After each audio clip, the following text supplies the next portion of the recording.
The view of a charity camp where people fled from Myanmar on 15 November 2023 in the northeastern Mizoram province of India. November 16, Myanmar's military executives ordered all government personnel and those who have military experiences to serve in emergencies in case of emergency. The Myanmar army has been struggling with ethnic minorities and other uprisings for decades. But 2021 coup has brought an unprecedented coordination among anti-military forces that have increased greatest difficulty over years. Tin Maung Sui, Secretary of Administrative Council in Naypyidaw capital, said that all the state and former military personnel of the former military have ordered create units to respond emergencies. If necessary, such a unit may need to go out and serve for natural disasters and security if necessary, said. Tin Maung Sui confirmed order by emphasizing that situation in capital and center of Myanmar was calm.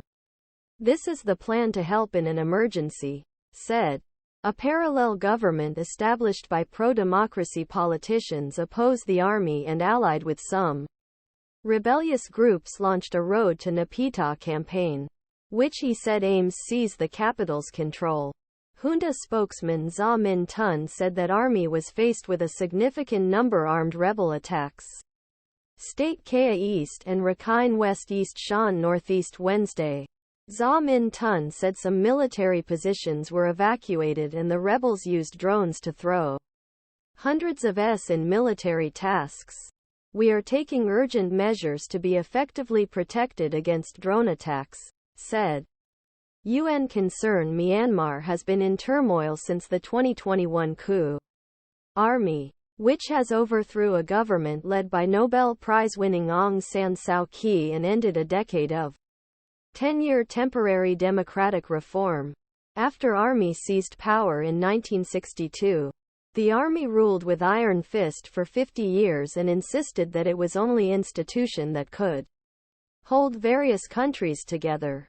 The 2021 coup scored hopes for reform and triggered an opposition ground that unites pro-democracy activists in towns and cities with ethnic minority forces. The S recently sent refugees to all Myanmar's neighbors, including thousands of people who fled to India from fighting in Chin State in the northwest. Western governments re-expressed the sanctions in Myanmar junta in response to coup's pressures on protests, demanded the release of Suu Kyi. Other pro-democracy politicians activists. Myanmar's Southeast Asian neighbors tried to encourage a peace process, but the generals greatly ignored their efforts. A spokesman said that U.S. Secretary General Antonio Guterres was deeply concerned with the expansion of conflict in Myanmar and called on all parties to protect civilians. The number of displaced people in Myanmar now exceeds 2 million, said. The Arakan army, the rebel group, who fought for autonomy in the province of Rakhine, said on Wednesday that dozens of police and military men surrendered or caught as their powers progressed. The junta spoke, but